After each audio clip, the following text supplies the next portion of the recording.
I still need to leave really at... We are live now.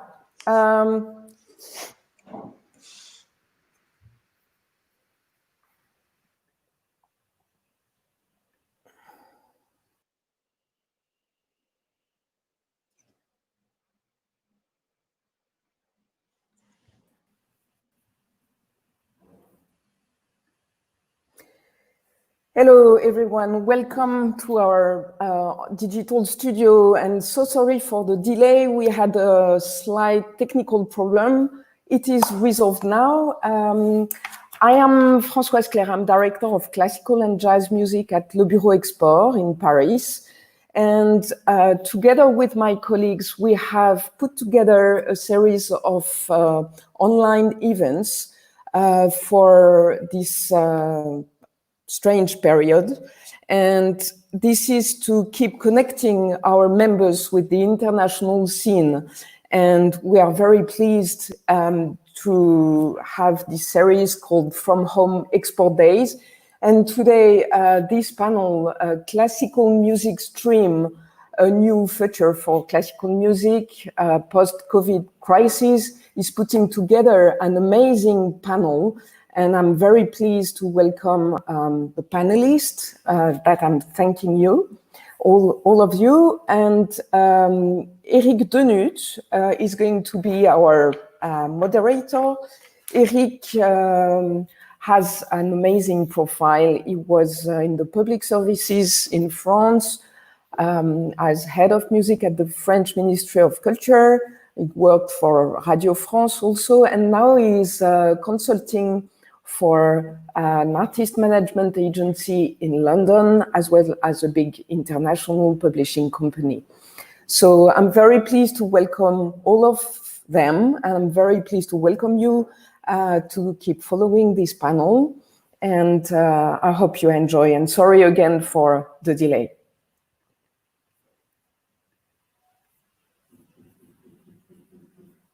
Warm welcome to everyone. And when we come to a participant, you can't see any one of us because I have the feeling there are some tech constraints. So now I think I can see anyone, more or less. So I will introduce, or let's introduce ourselves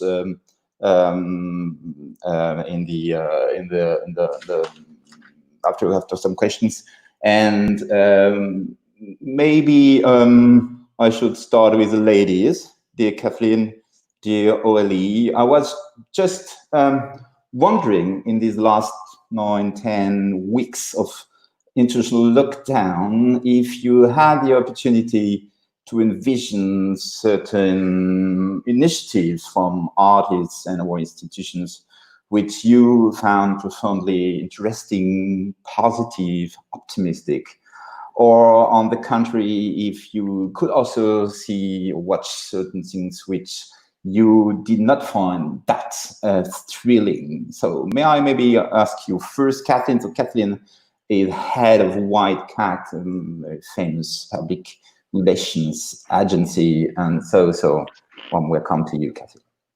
Yes, hi, good morning or midday, everyone. I think we're seeing different trends in different directions. I would also like to separate a little bit because they're the established artists and institutions who might have more resources and a different setup than the younger artists and the up and coming ones, or ones who don't have a big profile already. So we work with both camps a little bit. The initiatives that I've seen that I really enjoy, one is from Dawn Management. They're doing a live chamber music series on Q Music, chamber music from a house.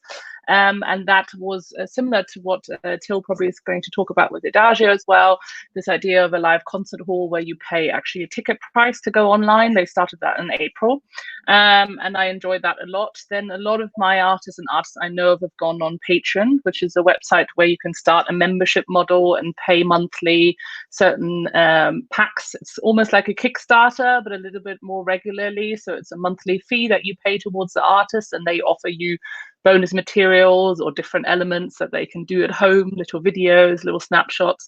We've had Alban Gerhard, Gabriela Swallow. There are quite a lot of artists who are using that, more individual artists. And lastly, the one that probably in Germany was quite successful and still runs is Daniel Hope, Live at Home. So he collaborated with Arte to do live concerts from his house and his living room. And they've exponentially gone larger and also more successful. And I think that was a really early and clever initiative to start off with by him.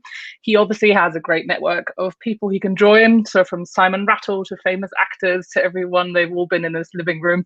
But I think that was a really clever way. They used remote cameras and did it live from his living room without having to have lots of people in their house. So I think those are the ones that I think have done really well.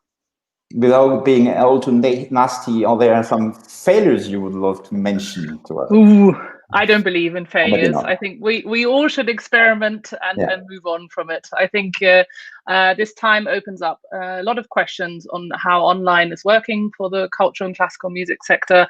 And I always applaud anyone who's experimenting and trying something new out. I think we shouldn't knock them down. Wonderful. Thank you, Kathleen. Maybe Aurélie, the head of the French kind of syndicated union Profede, which is has a mandate for representing the free ensembles, so-called free ensembles in France. A lot has been happening in that field. So Aurélie, maybe give us your insights on it. Yes, hello everybody. I'm very happy to be here and to have a chance to speak for all those wonderful ensembles, festivals, and so on, because Profede is wider than ensembles, even if we are very well known for representing them. It's been a strange time, I have to say. I'll be more balanced than Kathleen, maybe. First of all, I don't want to romanticize this time we've been in. The lockdown's been pretty rough with all the concerts cancelled, and of course there was very successful experience, and I will just mention one thing that I thought was pretty good, was this program launched by Arte Concert and the Fondation Bettencourt-Schuller called Ensemble, which means in the same time together and ensemble, of course. And it was small videos gathering ensembles, contemporary composers and directors to support the musical creation. And it was very, very well done because it was professional. And I think one of the issue we had during this time is we had a lot of content everywhere, streamed, amateurs and professional, with sometimes the link between the two wasn't very, very clear. So this was, for me, a masterpiece of the thing. It was very important because in these videos, we didn't lower our expectations, like artistically speaking, which is something very central, I think, for us. But I have to confess as well that I had a lot of conversation with people and ensembles. We've been asked to play for streamed concerts, and most of the time they haven't been very discussed in advance, and they had no fee for this. And well, it was one of the main issue, I think. Social media was the second best because it was an urge for artists to be in touch with the audience, the public, to perform, to be present, and to be visible as well in what they are doing. But I have to say it's been a difficult time, but very interesting in the same time, because now I think we can build new rules for stream music, concerts, and maybe imagine something like fairer for the future. I understand. Well, you said it was kind of joint venture between one foundation, so a private actor, and Arte, one of the German-French public TV. Yeah, that's right. Yes, exactly. And you, there was also some kind of very fertile business model for this. So you were telling us the artists may also be paid for this as if it were normal times, more or less. Is that right? Exactly, on this one. Okay, wonderful. I presume you're like Kathleen, you don't want to share any kind of bad experience you may have had on an early morning and waking up and seeing some crap on your screen. No, probably don't want to add anything on this. So we will stay on the positive line. Maybe I crossed back the channel. I think Kathleen is in London.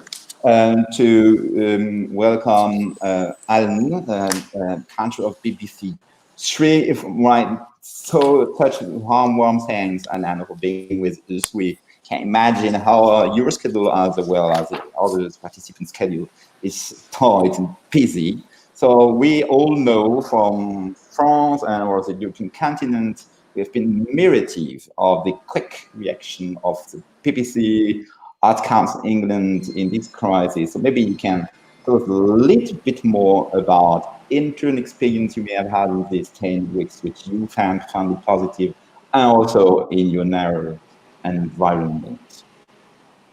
Okay, thank you, and good morning, everyone. And it's very nice to be here and nice to see you. Well, if I talk first about Radio 3 and what Radio 3 has been doing as the big classical broadcaster, one of the things we were anxious about immediately was musicians being paid for work, because very quickly lots of stuff came up on the internet, which was people putting stuff out for free. And we decided very early on that we'd find a way of being able to pay musicians for sessions that they might do for us. So we straight away, very quickly, when lockdown started, we commissioned a lot of musicians, a lot of younger musicians in particular, as well as seasoned musicians like Anders Scholl, to record things for us in their own home, submit them, and we're subject to a fee regime. So every evening now on our Drive Time show, we have a piece of music that's been recorded live in an artist's home. And immediately that was just to keep artists being able to perform for a public and connect with the public. We also thought about composers, particularly young composers, many of whose premieres would be no longer happening in the summer months. So we also commissioned some miniatures. We've commissioned 30 compositions to play in our breakfast program, then throughout the day, with pieces played by the musicians of the BBC orchestras, who we also commissioned to record things for us for our afternoons, recording individuals, recording pieces of music that were special to them. But we've also brought together the musicians of our orchestras in a virtual way. So we had a lockdown orchestra, which was 100 musicians from all of our orchestras, recording an arrangement that we'd had at the proms a few years ago of a Florence and the Machine song, You Got the Love, but then invite learn the parts and upload their contribution to a mass recording that came through. Now that's not a kind of it's an example of what you can do with the technology, and we ended up with something that was very participative and was of high quality.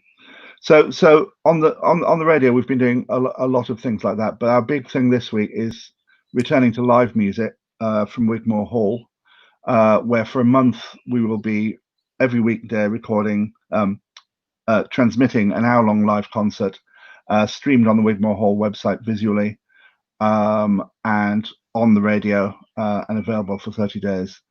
And for us, that's very special. It's we've had to overcome lots of difficulties because we're still in a kind of lockdown here, and it can only be for small numbers of musicians, 1 or 2.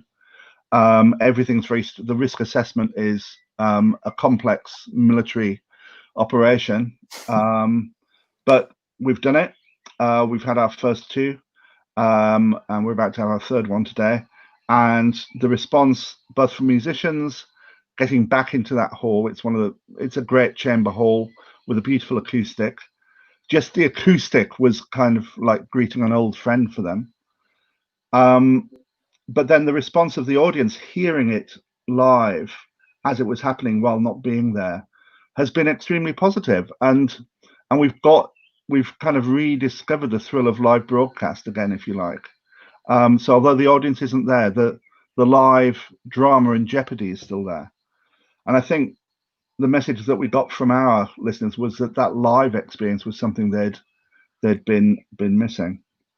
And then looking more widely, Arts Council England, that I used to be in charge of, has instantly put out some financial help to the sector to tide them over until September, thinking not quite knowing what the world will be like in September, but identifying September as being the kind of crucial period as orchestra players are furloughed and not able to work. And it's particularly in the UK, we have a hybrid between the American and the European system, if you like, in that our orchestras spend a third on public money, a third on money that they've fundraised, and a third on box office. Yeah. And that box office money has gone for the time being. So finding replacements for that box office money is the key challenge, I think, for orchestras in the UK. But what we're determined to do is that the BBC can help the sector and lead the way and provide opportunities for musicians to be able to broadcast and connect with audiences. And so we've learned a lot about what works and what doesn't work. Again, I'm not going to criticize anything in particular, but initially the thrill of having remote musicians being recorded remotely from each other was enough in itself. It was a marvel. But now I think we're getting much more discerning as to the quality of those interactions. And I think one of the problems is there's so much stuff out there now, both amateur and professional. And we're trying to guide people to the really amazing stuff. And I think that discoverability and legibility of what's worth dwelling on and maybe what's worth passing by is a bit of a challenge at the moment, as well as the challenge as we go forward. We've got the technology, but how do we monetize that for individuals and organizations? Big question. Also, this is highly interesting, many things, and I'm sure we will come back to many of the we say in French problematic, which is a little bit less than a solution, a little bit more than a problem.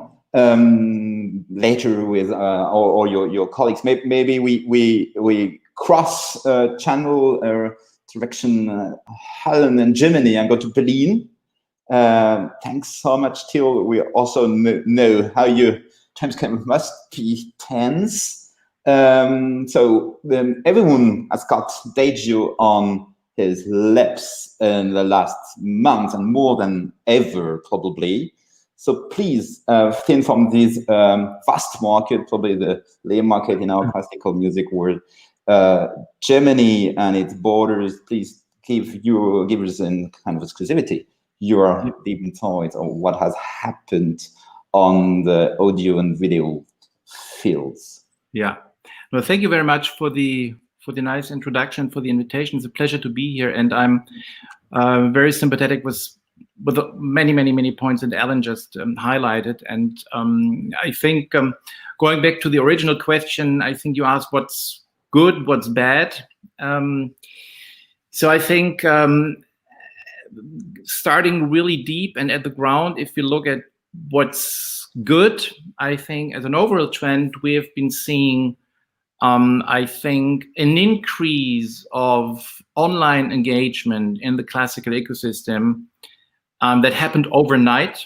And I think sometimes a crisis is moving things ahead in a day, and it generates things that would not happen within 5 years without a crisis. So to give an example, for example, the classical streaming share on Italian audio streaming platforms grew up by 9% compared to other genres. Now, this is something that's also very much in line with one of my former clients and our good friend Jukka-Pekka Saaraste told me once, the Finnish conductor. He said that he could always see in Finland, when there was a crisis, people would go to classical music. I think what is being generated now is really we are all asking ourselves question how we are conducting our lives. Why have we been conducting our lives the way we did it over the last years and the decades? I think there's a lot of new thinking there. So I think this is in general a good trend. But the question is, of course, what does it mean concretely? And I think if you look at the bad things, to name them, I mean, first of all, the classical music ecosystem, we know it has imploded overnight, and with dramatic results. I mean, first of all, concert and opera performance have been cancelled and limited. Business models relying on box office are out. I mean, social distancing means that I, as a presenter, I'm allowed to sell 2 tickets out of 10 seats if I keep this 1.50 meter rule. I mean, horrible for everybody who solely relies on box office. I mean, there are artists, especially young artists, without income and so on, managements, and so we know all this. But I just thought it should be mentioned here, because this is the starting point for all reflection, all thinking. If we look at this. The moment we decided to go remote in our team, which was early March already, March 11, we decided to go remote, which is also easier for a tech company because it's already a habit also for engineers and so on. But there was one question we asked ourselves, and the question is, how can we help artists earn money online? Because I think this is really something, this is a question we are all into now. And what we saw immediately after the crisis, of course, it's a situation of a certain, let's call it a digital Darwinism, a huge fear to lose visibility, to disappear. So everybody came up with something and put on something immediately to be there, with huge successes. I mean, we all know the numbers, and maybe Hervé is also going to share something there. But there is a digital concert hall in Berlin, and a huge sign-up numbers in I think that never happened in the years before. So the interest is there. The question, I think, is really, how can we turn this into a model that really generates sufficient revenue for artists? And what we've been doing at Idagio is a very simple thing, and it's nothing that was new. We just started to do things faster than we were planning to do before. Because if you look at it at an audio streaming service in a neutral way, at the very end, it's nothing else than supply to audio files, transporting classical music, and you pay $9.99 a month. It's as romantic as subscribing to electricity or to water. Let's put it black and white. This is what we are, and I think we've been doing a good job over the last years. I mean, we have a great team, and we have built really something. But Idagio as an audio streaming service was never the goal. The question at the beginning was, how can we use technology to maintain and maybe even boost classical music in the 21st century? And the first answer for us was to say, okay, I saw, as a former artist manager, my former clients disappearing in the digital ecosystem. So we need to come up with something that solves the metadata problem, and so on and so on.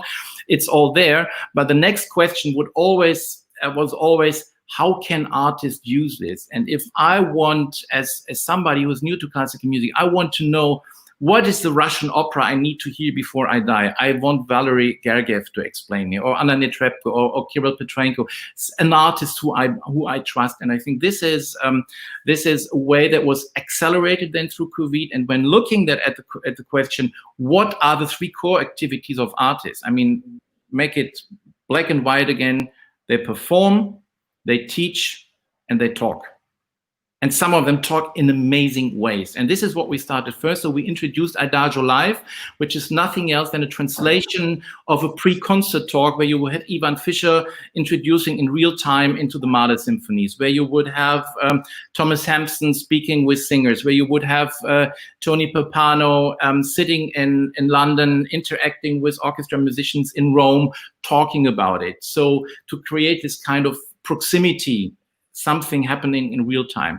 And the next thing then was, of course, for us to say, okay, as a technology company, and I think the model of a concert hall that people would visit it's a great one, and we simply believe there needs to be a solution for everybody, and this is what technology at the very end does. Technology empowers people to do things they were controlled by gatekeepers in the past. I mean, the same with, if you look at Uber, if you look at other platforms, and we believe a very viable next step is to say, okay, this is a kind of online venue that any institution, be it even an artist management or a venue or an orchestra, can use to put on concerts themselves. We deliver the infrastructure, we deliver payment.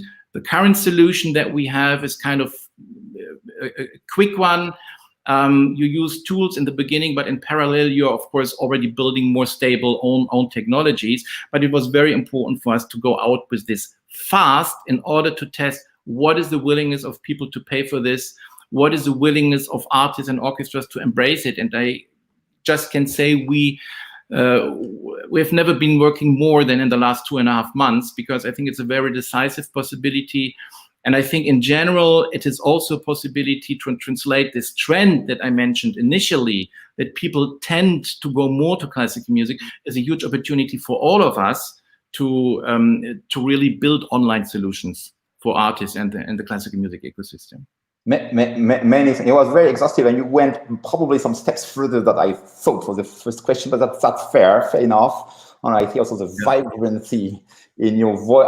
I must say you were also in a very competitive market, because it's all okay. There is a adagio, as a Frenchman, we know Cobuzz for a long time, one of your competitors, and you have here and there in Benelux with Primephonic, in London with Vialma, and many others, and probably also with a very big so-called generalist web streaming services like Spotify or Apple Music. Just to say, also some hard competition, but we can see those are main goals. And thanks you also for this insight in what is coming next. But maybe we also come next to this. Maybe should I ask Hervé? Hervé is the head of Maestro Arts, co-founder of Maestro Arts, and now also the head of Mezzo. So now, Hervé, that everyone, I think, in our market is considering the fact that on-screen star quality is in some way as crucial as being a great performer, a great teacher, and a great talker. It's a kind of triumph of your model in some way. But you know how harsh it should be, how violent and how humble everyone has got to be in there. So maybe your insights are deeply expected on these last weeks. Okay, thank you. Hello, everybody. Nice to be here with you today. No, I mean, I said before, one very significant result of the completely 3 months is clearly the promotion, the visibility, the exposure given to classical music online, which has been really a real time changing, and the market share of classical music has been actually much bigger than before. So it's a good news for that. That's clear that in terms of offer, we'll talk about after the consequences on the business model and on the ecosystem, but for sure in terms of offer, and we shall never forget that our business is a business of offer. Our responsibility is to create, provide the best possible contents and put them and connect them with the public. And to connect the artist and the public is our mission. So the fact that suddenly there was such a huge offer and a very, most of the time, quality offer, that's something which is a very big turning point and very interesting base for moving forward and creating and coming back to a real business model. Because automatically, each time there is such a deep change and revolution, you cannot expect to control, to master, to have a perfect answer immediately. There is always the good side or the bad side, but whatever, there is always a consequence on short term that it's such a big change that you can't really master everything. So hopefully that shouldn't be too long, and we already see that things are getting more normal, or for instance, the remuneration of the artist, or the respect of the rights, of the value of the chain value is much more on the table than 2 or 3 weeks ago, which is a good news. But of course, it takes a bit of time, and it's different sequences. I mean, the first sequence was very emotional, was very, oh my God, I can't leave. It was so brutal. I mean, for a musician, you can imagine in one night, he understood he got a cold and suddenly understood he was not performing for 2, 3, 4 months in 24 hours. I mean, it's such a shock. It's impossible to imagine when you are not a musician ready to jump into a flight the day after. So, I mean, the first answer was clearly emotional and with a lot of very beautiful initiatives. Now we are in a more professional, let's say, period. And obviously the next step is the key step, is how do we revamp a business from those 3-4 months, which has been really incredibly surprising. The other good thing we shall recap, I think, is the creativity of the offer, because everybody had to change their habits, their routine.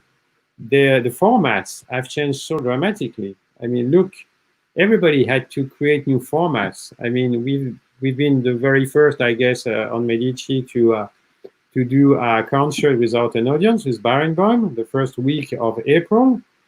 And with Barenboim at the Bundessaal in Berlin, the new was not to be without an audience. The new was about how he conceived the programs, the length of the program, the fact that there was no more, need to have a program from A to Z with a break, intermission, etc. No, it was just a musical moment, and the title of the series has been very symbolic for us to say we called it a musical moment. It was not a concert.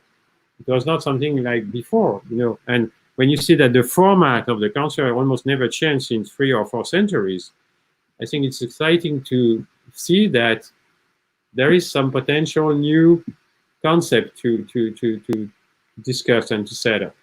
And also on the audiovisual side, the fact that many artists already was mentioning very, very creative initiatives in France, combining musicians and visual artists to capture the beauty and the talent of these singers, of this choir or small ensemble in a very creative format, in a clip way, or I don't know how to call that, is also a good sign of the obligation we all had to break the routine, because we had no choice. We cannot continue to film the London Symphony on Tuesday and the Orchestre de Paris on Friday and the Munich Phil on Sunday. That was over by definition. So that's very exciting. So quantity of offer, but quality, creativity are definitely something I think we shall really have in mind for the next weeks.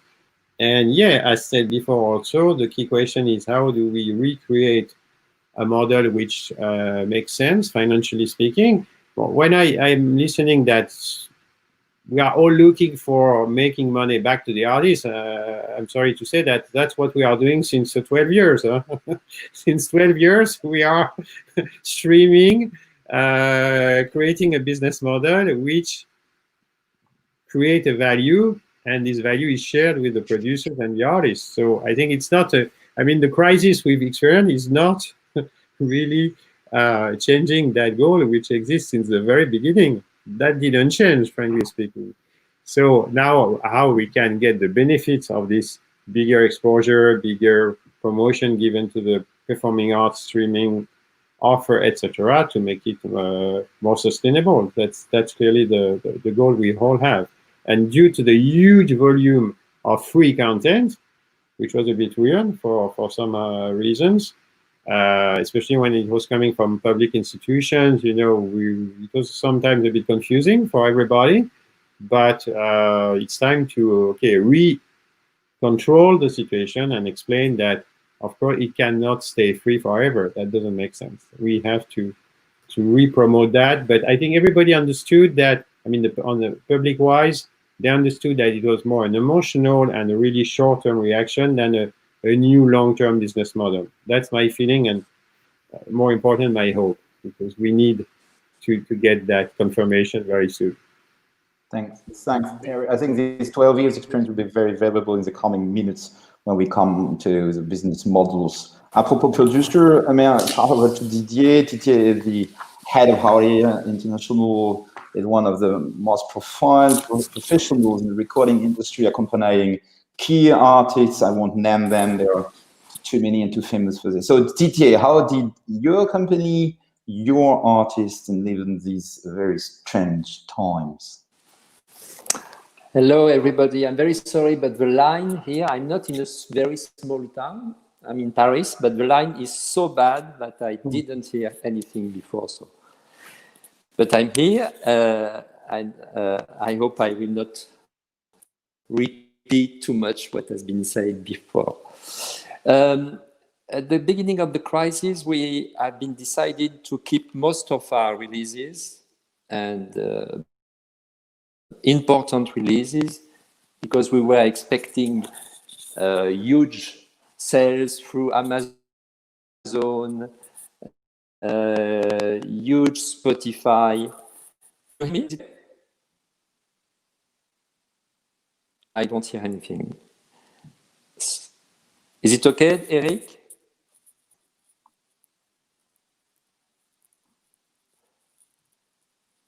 Okay, so I continue even if I don't understand, I don't hear anything.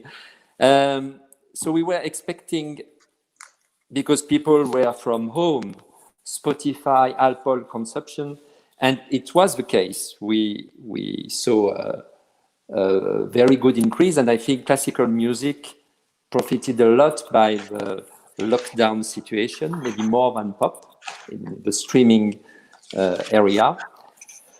But then we saw that Amazon stopped sending our CDs because we were concentrating on emergency products and top seller products.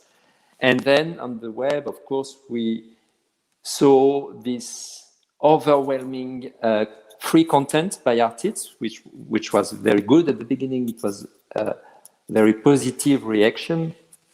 But then it was very difficult to be seen on the web. Anyway, we kept promoting our studio recordings. We kept promoting through the artists, through the press, which was working and working quite well. And yes, we faced the situation. But I think now the question is, what is the new business model? Because it's clear that the decrease of the physical consumption is now more and more a reality. We are facing a crisis since many years in the classical and in the recording industry, but the decrease of the physical is going to be even more accurate now because of the crisis. So we are in the digital area, even for classical music. So for me, the main questions are: what is the business model? What is the share of revenues? And of course, this is a big question and a big discussion we have currently with Spotify, with Apple, because it's clear that the share of royalties for now is very unfair. As everybody knows, the share of royalties through streaming is based on market share, so and not user-centric. And I think user-centric, so you pay for the artist you are listening to, you want to support, is clearly a very important battle for all of us, because it's fair, it's a logical way to calculate the royalties. And for niche repertoire like classical music, it will completely change the revenues for the label, so the revenues for the artists. Maybe, Didier, to be a little bit more transparent on this. So what you are saying is that everyone in the business is paying you as a producer and your artists on a market share basis, or are there some exceptions? How is the trend? And how you and your colleagues in the recording industry, European-wide maybe, or planning to act to change things? Again, I heard the line is not good, but I think I got your questions. The main platforms like Apple, Spotify, and Deezer, which are multi-repertoire, of course, this is not the case for Adagio, we specialize in classical music, are since many years on market share. And Deezer is ready to move. And I think it's now a good occasion. There are a lot of movements, a lot of talks in some countries because the musicians are facing a big crisis and a lack of revenues. So the question of digital revenues is central now. And I know that a lot of producers and the important labels, the boss of important labels, are in favor of user-centric, because it's only a question of fairness. And I think now, due to the crisis, it's the right time to move forward and to move to, because it's a question of life. For classical music, if digital revenues are 90% of the revenues in the next years, then we have to get what people are paying for, what people are listening, and not what the market is listening. I understand. Maybe so. For the moment, yes. Go ahead. Did you? No. For the moment, the consensus is not here, but it's the right time. It's the right time to move forward. I understand. Maybe up to you, Till. You're probably in the center of these kind of discussions. Do you think that it is only black and white in some way, market share, big players, multi-generalist platforms versus specialized user-centeredness, or are there not other parameters which also count a lot in the equation? Yeah, I think there's a lot of many questions to ask and to be answered. I mean, the first thing is, and Didier, you are absolutely right. And what I have to say, what we introduced when we launched 2015 was what we considered to be common sense, but then we realized nobody else is doing this, because we are not remunerating only by the user, but also by the second, and it makes a huge difference, because if you imagine what production budget do you need for a 3-minute song with a synthesizer, which is one track, and what production budget you need for Mahler Symphony No. 2 first movement, the budgets are very different. I mean, this is the first thing. The second question is, of course, and we are looking into this, and simply testing, and it has to do a lot with the value proposition and the willingness to pay. I mean, we do know that the subscription business is a good business because it's plannable. On the other hand, the overall revenue that's being generated, if you don't go for mass and you don't have a mass audience, is very tricky. So there's a lot of things, a lot of considerations, but I think we are very happy that this discussion to remunerate by the user and by the second is being a subject now, and has already been in the German media, at least in Germany. I don't know what's the case in other countries, but by a lot of German pop artists has been raised this topic already. So this is the first thing, and all the other things we don't know. We don't know what really is the value proposition of an audio stream compared to a value proposition of a video stream. How does it have to work together? How does it look in a product? What do users really want? What are they looking for? And I think it's a very exciting period, but as Hervé said, it is now really up to coming up with really business models. And what I would like to add at this stage is we are always speaking about the major stars. But I think what we really care about is the long tail. What with all these hundreds and thousands of artists, if you go to Opera Bay I think Opera Base is listing 80,000 singers, and they are in a play and pay business. The moment they don't perform, they don't have revenue. What happens to the management? And I mean, I've been an artist manager for more than 20 years, and I mean, it's hard to see what's happening to colleagues that are currently spending probably 120% of their time fixing with existing or unexisting force majeure paragraphs in order to save a little bit of revenue, rather than working on models for the future. So I feel so the Frenchman has got to put the German into some small boxes for once. No, Jill, that's completely correct what you're saying. Maybe if we have more time at the very end of the panel, we will come back to this. Because it's really important. Boxes are also very German, so no problem at all.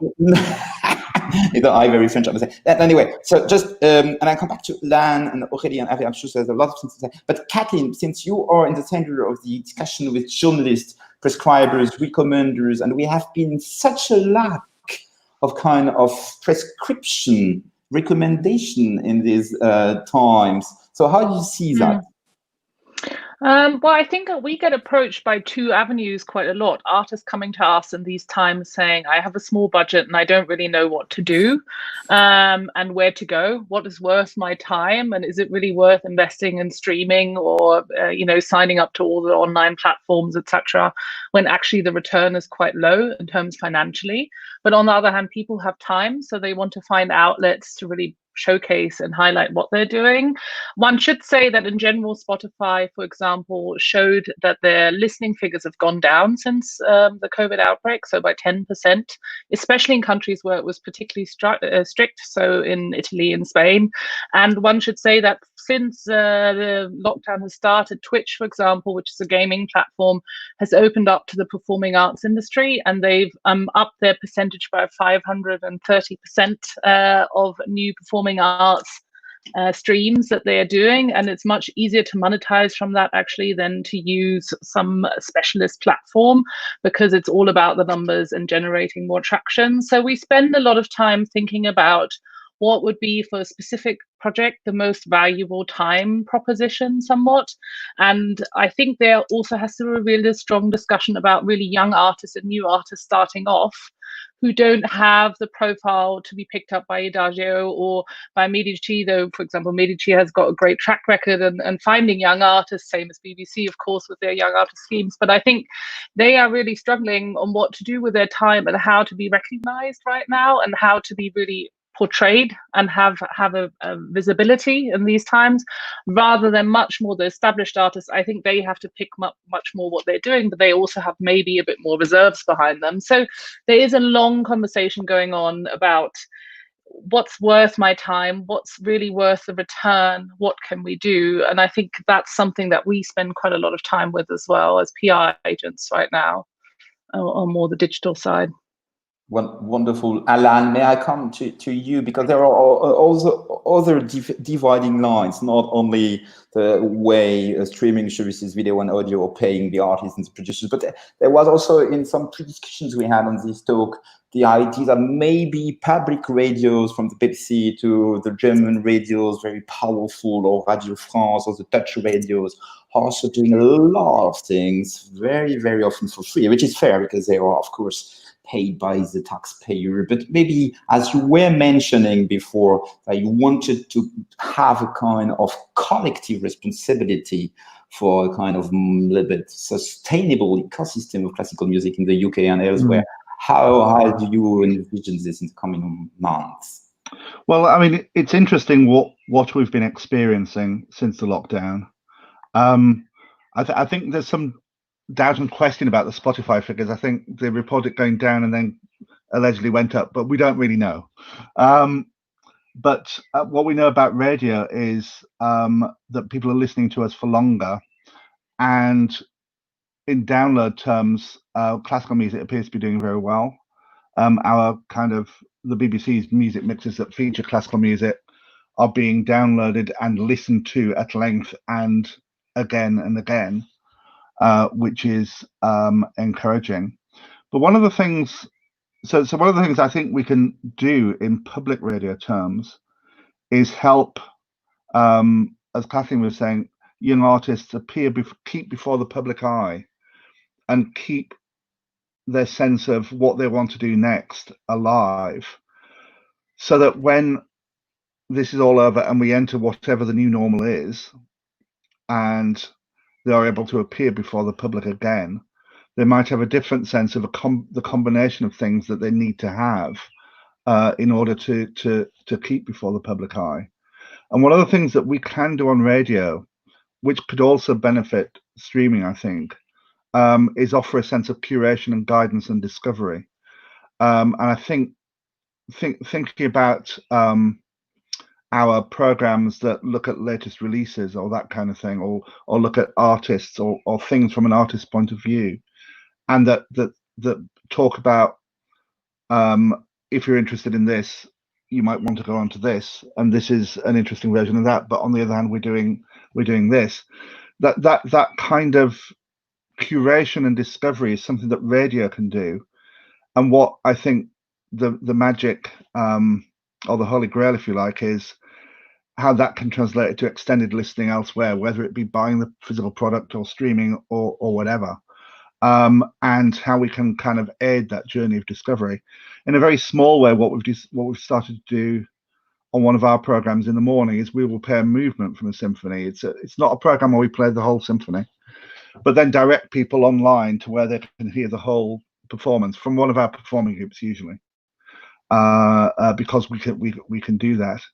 But my ideal world would be there's a real path of discovery provided by a combination of online outlets that allows people to know artists, to discover artists, to explore artists, and that the artists can benefit from that in some way.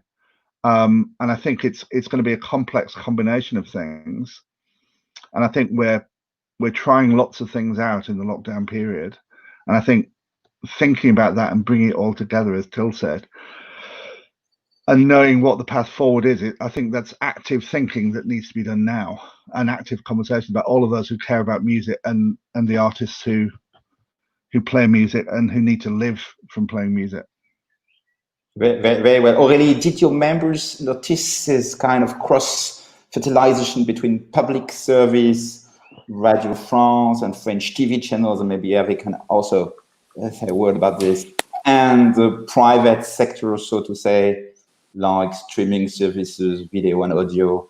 Did you feel the weak signals, signal faible of this emerging in the new reality? Sorry, is your question the difference of the public and private in this specific time?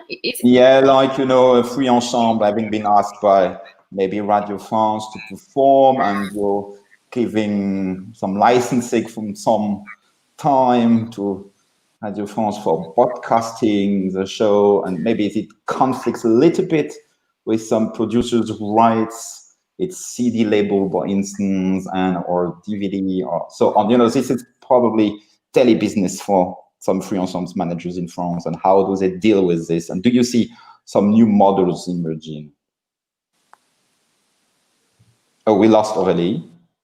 Or are you still there? Or maybe Hervé. This is kind of thing you may have experience with the French TVs.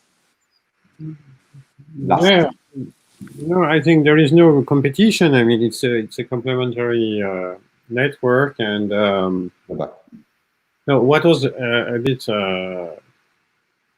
not frustrating, but I mean, that's true that the fact that most of the public institutions all around the world, operas, orchestras, even festivals, or any kind of public institution, put their content, most of the time they didn't own it, because it was co-production or license or sub-license, etc., for free.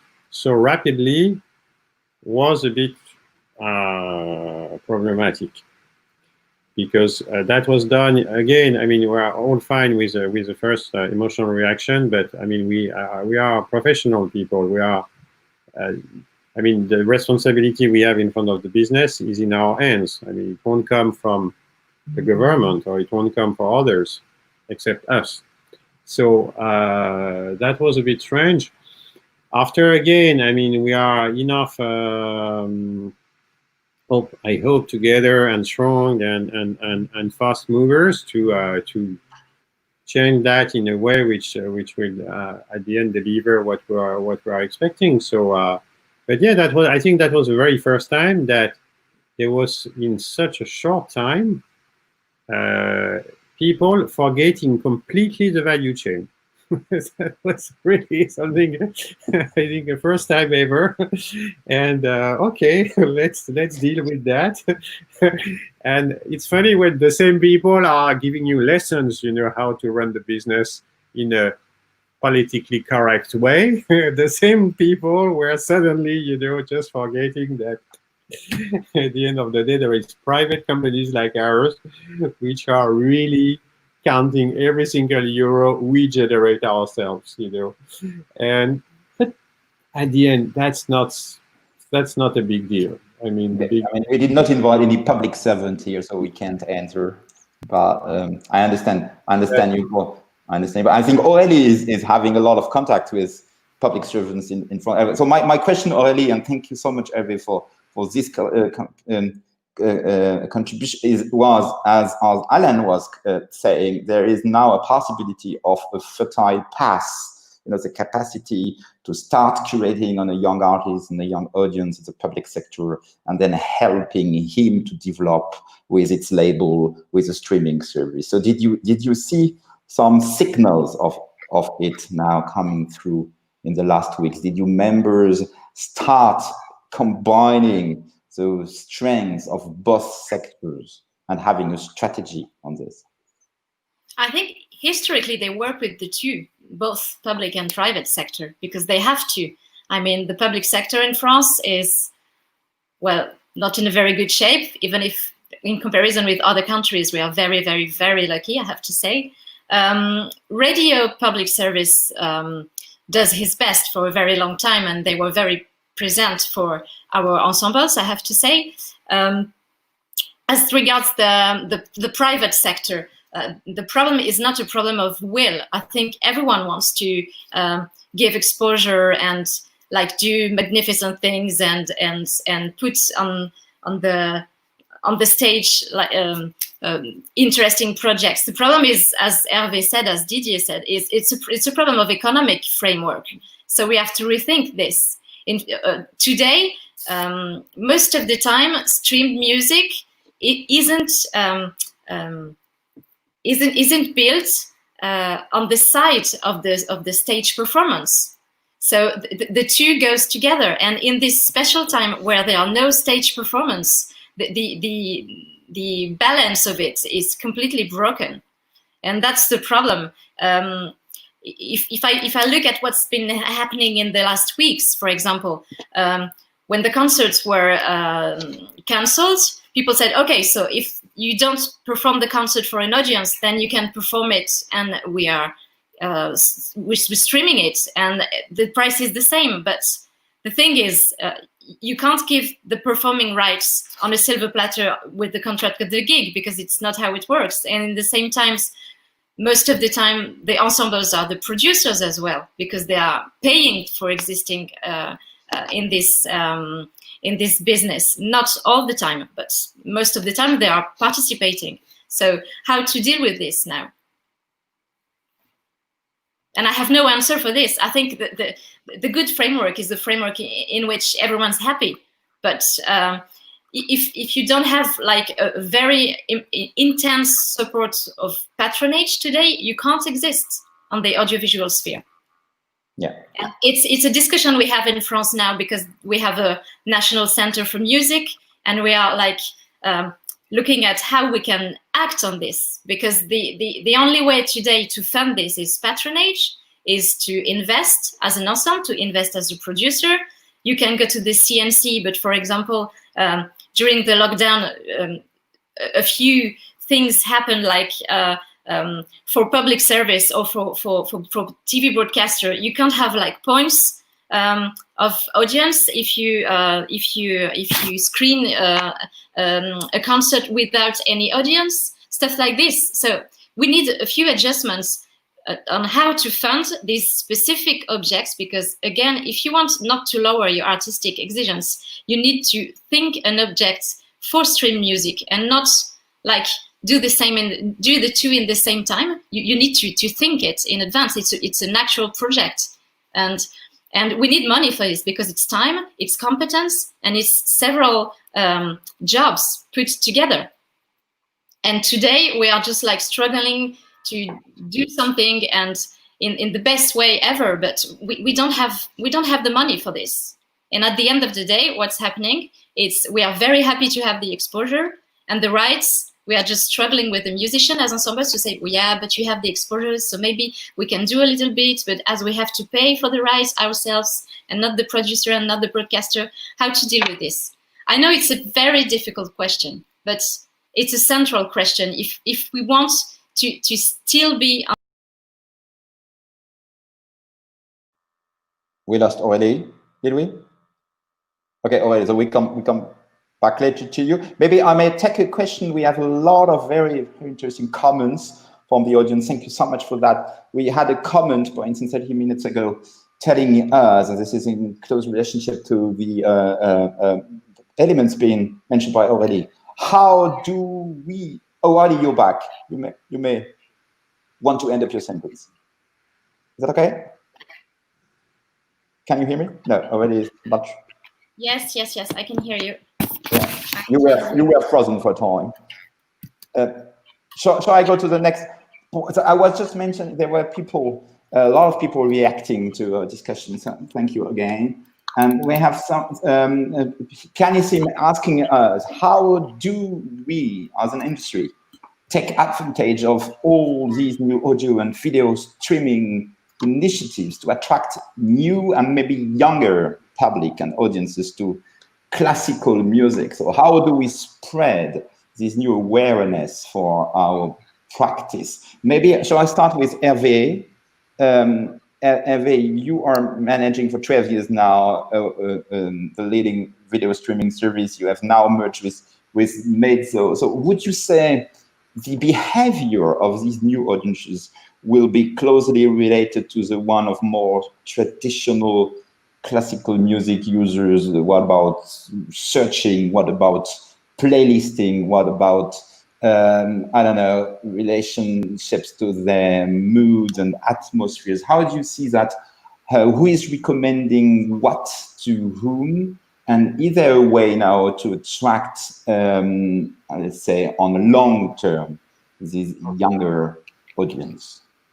If I may, I will answer that question. If I may say something to follow up what Aurélie and a few others said this morning, I think something we shall not forget, and which is a crucial statement from my perspective, is that everybody discovered, or many more people discovered, the experience of video streaming with the lockdown, especially for classical music. But everybody shall keep in mind that the production, the cost, the investment of a good audio production compared to a video production, it's totally another story. And of course, there is also, we are talking about the confusion between free and you need to pay something. That's for sure a big topic which came out in the last weeks.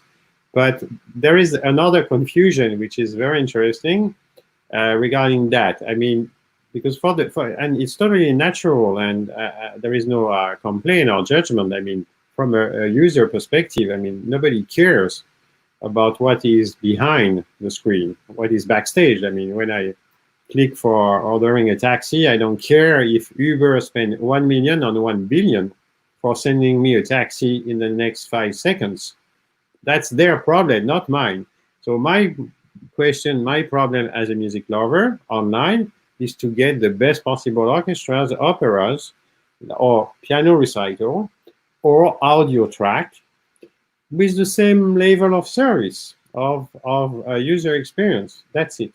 But automatically, there is a huge difference in terms of financial workflow and funding and everything. I mean, it's a totally different story.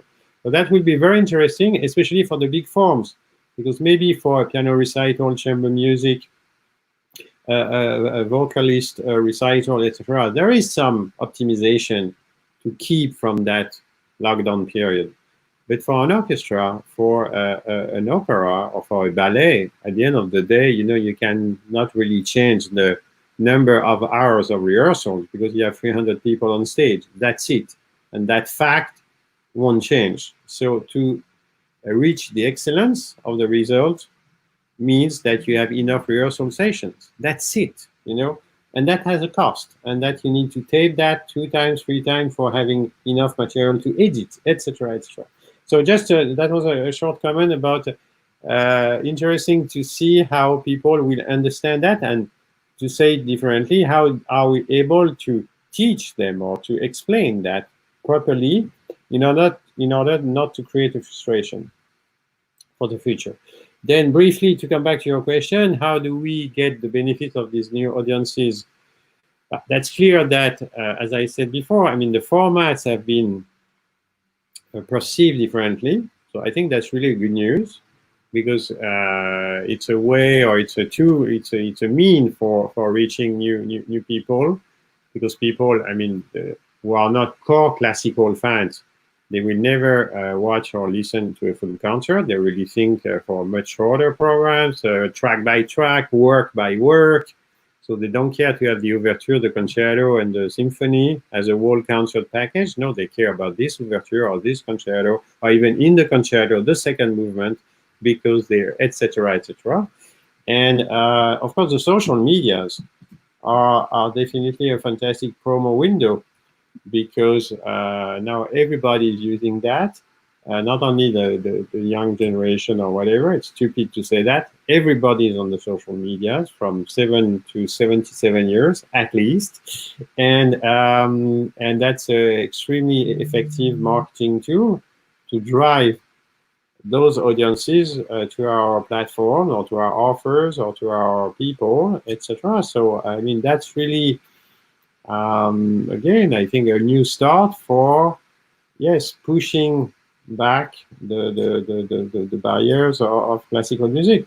We shall not overestimate that, because, for instance, at Medici, you know, when you check the average, the average age for the people going to concert, I guess it's about 70 years in Europe, in Western Europe. Medici average is 51 years. So we can say, wow, fantastic, it's huge difference. 20 years, it's almost one generation, which is true. But on the other hand, 50 years plus, we can't really say that we have a young audience.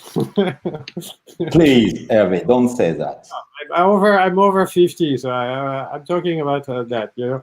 So, you know, so, I mean, everything is a bit, we have to be careful about the too easy or fast interpretations. But for sure, there is, with the social medias, a great opportunity to build your community, to entertain your community directly in a B2C process, which is, of course, the key, because before, most of us or you were depending on an go-between.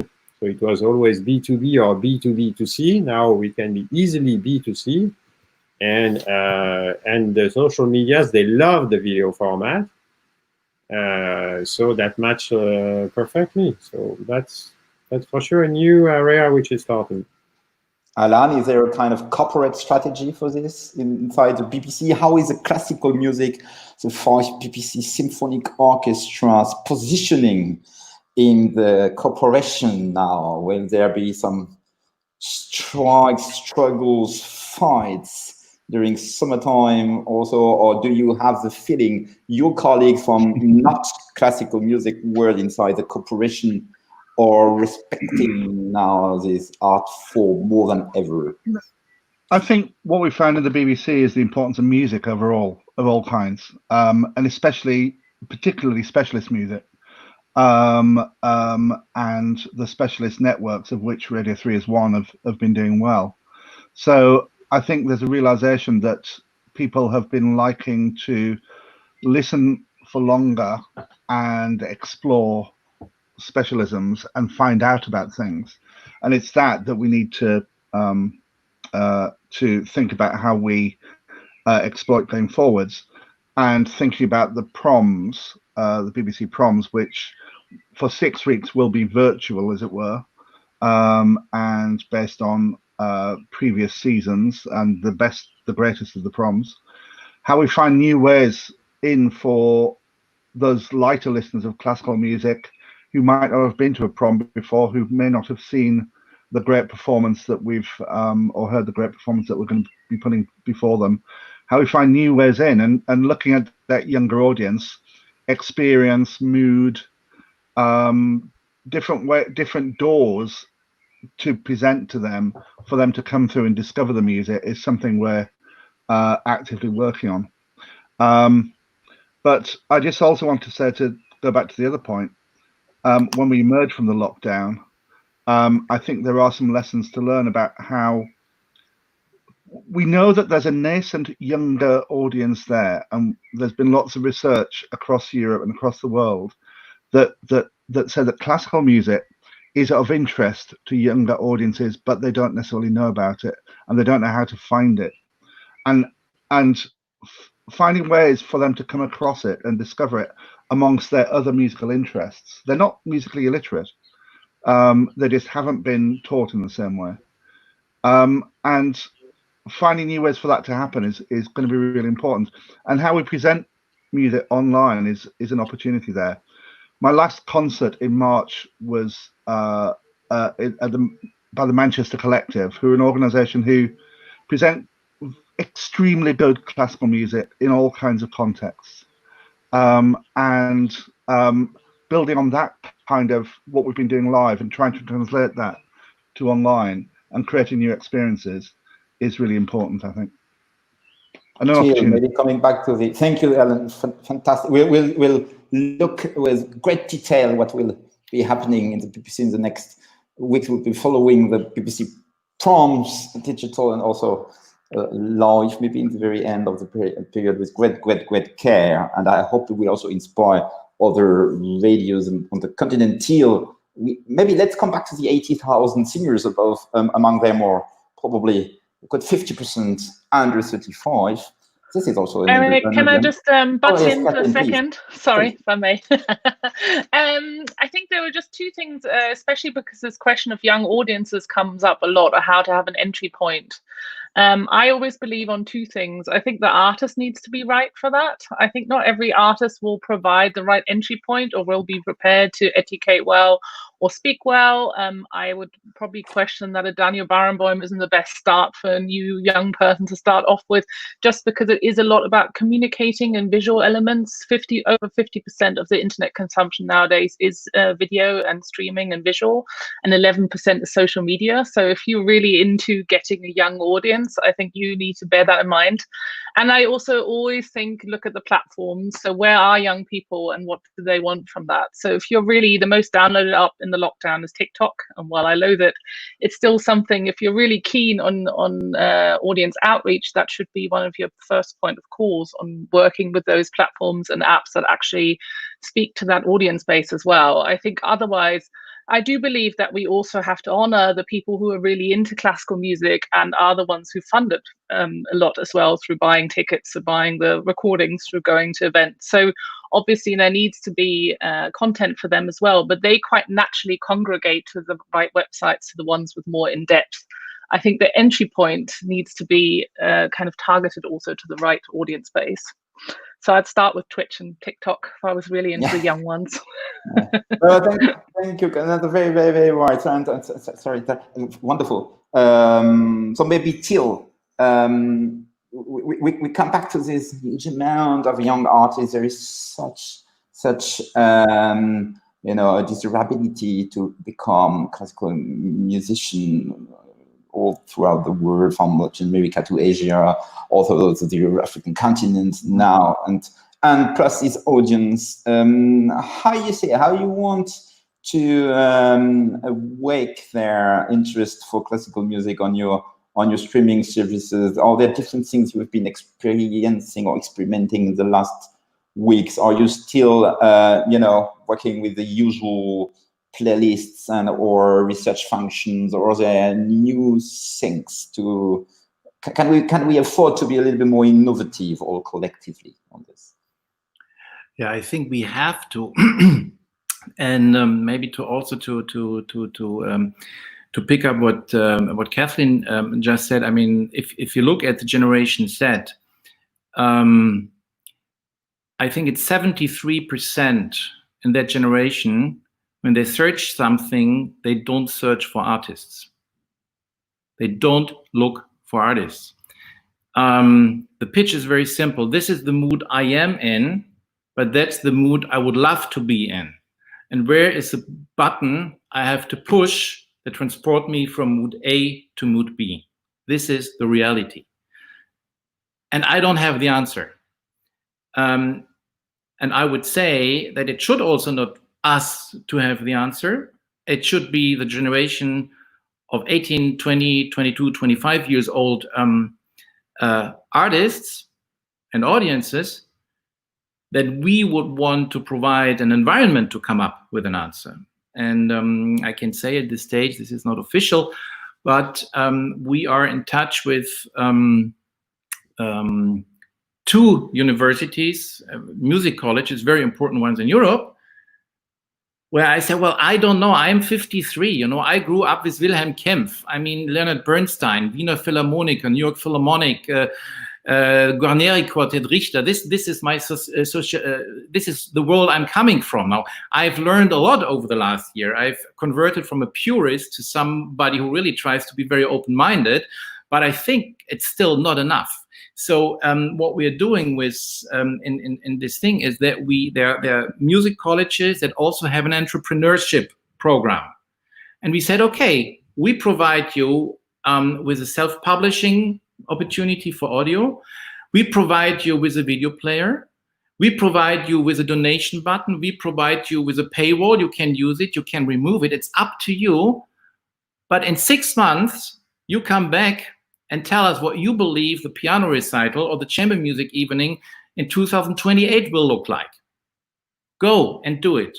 I think it's not to us. I'm by far too much a child of my generation, I would say. And I think we should leave it up to those generation. But we are, because of age and business model and what we are running, we are probably in a situation to give them the space to come up and to develop things. And I think this is a huge opportunity we have. And the answer is I don't know what it will look like in half a year and a year. Yes, and of course you need a library, you need search functionality, you need playlists. I mean, the album as an artificial unit being replaced by the CD because Beethoven 9 should fit into it. But I think that the nice thing about digitization is that the original curator of the playlist, who was a composer, who said, because those 4 tracks belong together, this has been kind of freed again, but now you can play around with it. And that all needs to be available. And maybe it's also a time to maybe look a little bit back into history. What was the role of classical music 150, 200, 250 years ago? Maybe it's not only anymore my social thing that I own, and I don't criticize this at all, but there's so many different value propositions in classical music. I mean, the value of a concert is togetherness. When I'm alone, the value of music is contemplation. We know all this, and I think we need to look in the value proposition. We need to look at what is needed and let the generation that are the future come up with new solutions. Thanks. I promised the audience we didn't make any bets with Till that we would be quoting Wilhelm Kempff in this discussion. I'm happy Till did, but I couldn't think Wilhelm Kempff would be mentioned. But that's great. Hervé has got to go. I think maybe Hervé, a short question for you. If you were an independent ensemble or you were its artist manager, what would you do on Mezzo or Medici TV? Which next step would you undertake this summer? You mean if you were one of Aurélie's ensembles, or one of the English or German free ensembles, what would you do? I would work on a new creative format for presenting the ensemble, of course. I mean, I think that's really the time to, as I said that quite often today, really to produce new types of videos, new types of relationship with the public. So it has been done a few times already, how we can extend, improve, accelerate that. And in that case, it's not automatically a bigger budget, because it's really to think differently, to ask a different director, or to really work on a schedule base, which is reconsider. So I think that's with shorter formats. I mean, in terms of respect and integrity of the music, no problem. But we have the chance to have a repertoire which is extremely flexible in a way. Of course, if you are talking of Wagner opera, it's different. But for the ensembles, there is such a diversity of repertoire. You can choose and create episodes of 20 minutes, enough to really get the talent of the artist, and not too long for somebody who is not specialized music lover. I think that's a way we shall all explore. On our side, as a media, on the media side, we are really looking for that new formats, and we don't have the choice for the moment, because the official, original, historical profile of concert is over for a few weeks. So that's exactly what we are happy to explore together, because before it comes back to a normal programming, a few weeks are in front of us, even if it's going very fast, I have to say. So, I mean, who imagined a month ago that we would be in that situation today? Not so many, frankly speaking. We were, and that's very good news, of course, but we're all afraid of a much worse situation until the end of the year. So apparently, it's going into the right direction. So, no, to end, be creative and have the freedom to change the format, because everything is changing. We shall take it for us either, because otherwise, that doesn't work. If we leave the world changing and we don't change our mind, it's not good. Okay, so that's the open door for Aurélie's members will communicate your contact. As always. Maybe Alan, very shortly, because you also have to leave now. Same question. If I were a free ensemble in the UK, which kind of mail lines should I send you? Which kind of what? Sorry. Of lines, which on an email, which kind of lines should I drop to your email address? Well, look, I think that the whole concept of this conversation today is there's a lot to learn from what we've experienced in the lockdown, but I'm looking for new and creative ways of presenting classical music and connecting with audiences in a very immediate way. And in terms of the virtual online ways of conveying classical music, I think we're going to learn a lot from our proms experience when we've got 2 weeks at the Albert Hall, probably without an audience. We think without an audience, that's how we're conceiving it. But we've got to find a whole new way of conveying the excitement of the proms, because the thing about the proms is it's very exciting, and that excitement comes from the audience. So how do we recreate that? So we're going to learn a lot. But come September, we'll have all kinds of ideas, I think. But I'm open to many more. Thank you. Okay. No, thanks to you, Alan. Thanks to you. Looking forward to following up the prompts on the BBC. Thanks again. So Didier. Bye bye. Thank you so much. So Didier, can you hear me? So fantastic. So maybe these young audience, I know you have been following them for a long time in your job and the Formula 1, etc., with some very innovative graphic design, among others, and contents, and the way you were communicating on your artists. But what are the next plans on this?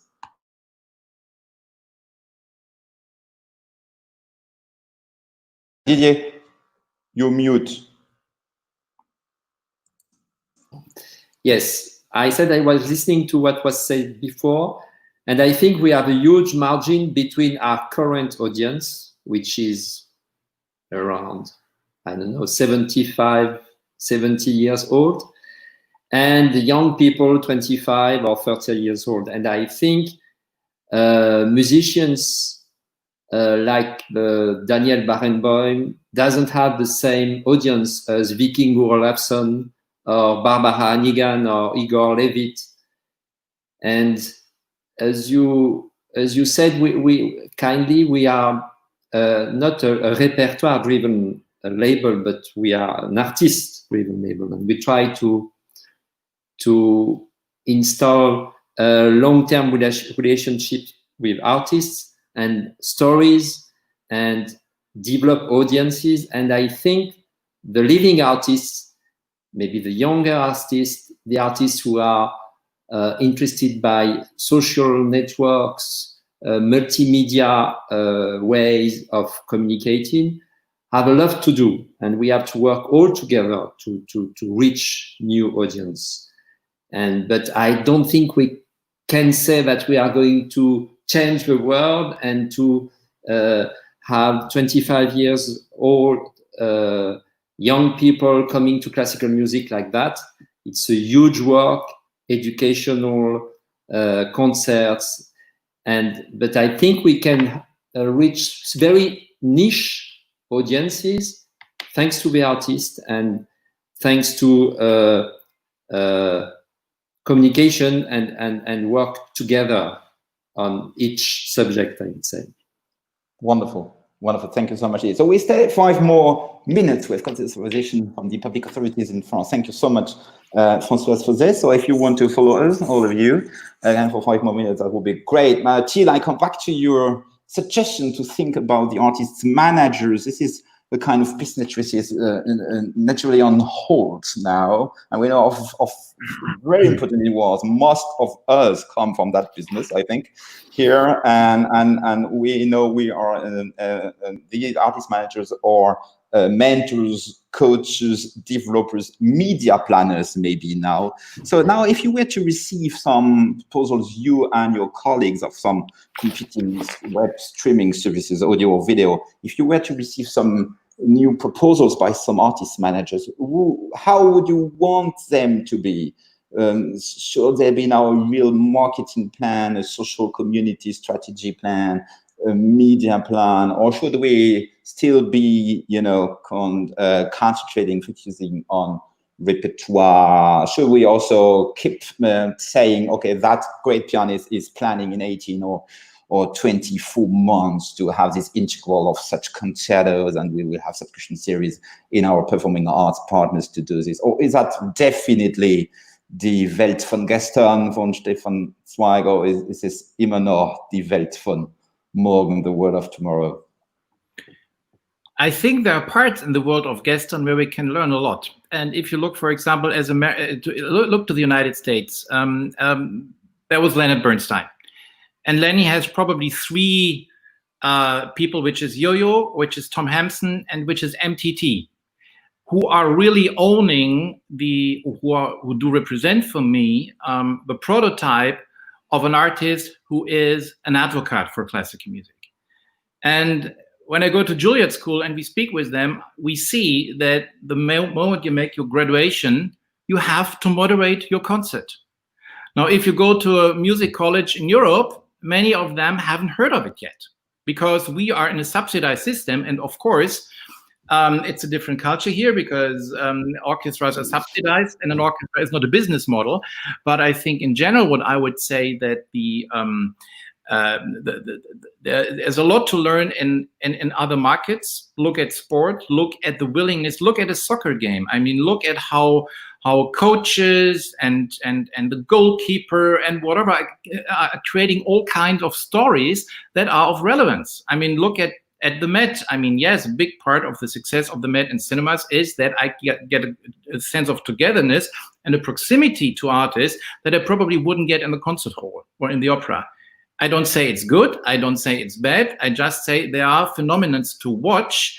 And I think one should be very curious to understand really the psychology and the mechanics, what at the very end, and this is when it comes to managers, what makes an online consumer push the button or what prevents him from pushing the button. Because the artists are the weakest part in the entire chain. And the moment artists don't, and many artists don't earn relevant money online, the artist management scene, the way it has been, can't continue like that. And yes, maybe I become a format a developer. I will have different roles than in the past, but I think it needs to start with coming up models where artists can earn money at scale online. I think this is really the key. Wonderful. We have a very, very, very big and ambitious program already. Will it be the summer program of the Profidim members? So now to accelerate the path to innovation, marketing, knowledge, and to scale up, as Till was just saying, to scale up into a capacity to address everyone in the world on screen. So is that on the roadmap of Profidim? It's an ambition for long ago, I guess. But yes, this special time, we have like two things on the agenda: is how we can like go back on stage and meet the audience. And we know the transition will be harsh, and we want to go back to the world before for a few months, and we will have to be more imaginative. But that's what they do every day when they're on stage. And we were talking about pedagogy, for example. I just want to stress out a very interesting initiative by Ensemble Correspondance, who's launching a MOOC on French music of the 17th century. It's been delayed, but probably this summer, I hope. I don't have the exact time, but it's another way to address the public and to talk about music. I always wonder why we can't manage what's been managed in the food industry, for example. If I look at Netflix on the very beautiful format they have on chefs, I'm always wondering, why do we have to be like stream music, stream concerts, or something very pedagogical in the music? And I'm wondering why we don't have those formats with an artist that you follow in his life, in the sense of this engagement for music. And well, that's very inspirational. And I hope one day ensembles, producers, and TV broadcasters, and managers, and everyone will be together to achieve this, because it exists in other industry, not in the music industry, and we have to like be very very competitive on this front. I think we need a new Leonard Bernstein. Yeah, a new Lenny. Yeah, Till, and That's then sure. Yeah. Aurélie, I love what you say. You say exactly open door again, sending emails. 2 years. The problem is I was part of a Chef's Table production, because a good friend of mine is the only German cook, Tim Rauer, 2 stars, who got a Netflix Chef Table series. Yeah. Now, the director alone earned more than $200,000 for those 14 days. There was a team of 19 people. And 95% of the footage has been delayed. Netflix has, I think, 15 billion production budget a year. And this is a question, not to come to this, but I mean, the dimensions are totally different to really come up with quality, and then we come to quality production.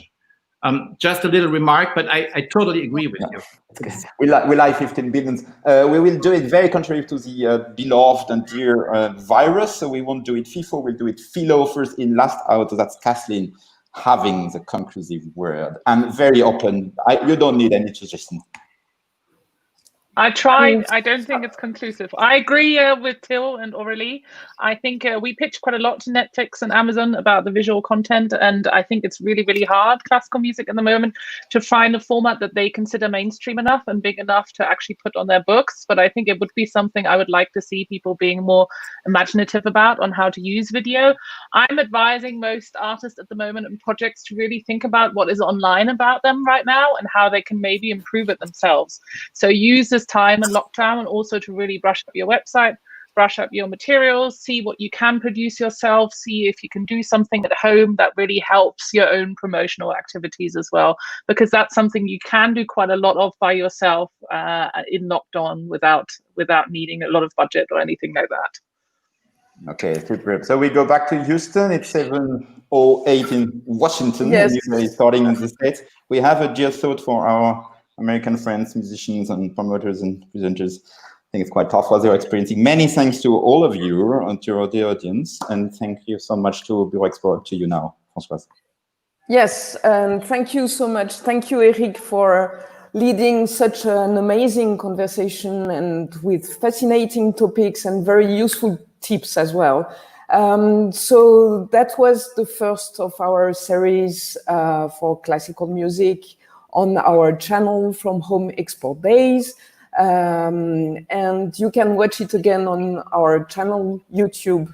And you can also follow our future events. If you go on lebureauexport.fr, there will be some more to come soon. So thank you again very much to all and have a good day. Thank you. Thank you. Bye-bye. Bye. Bye.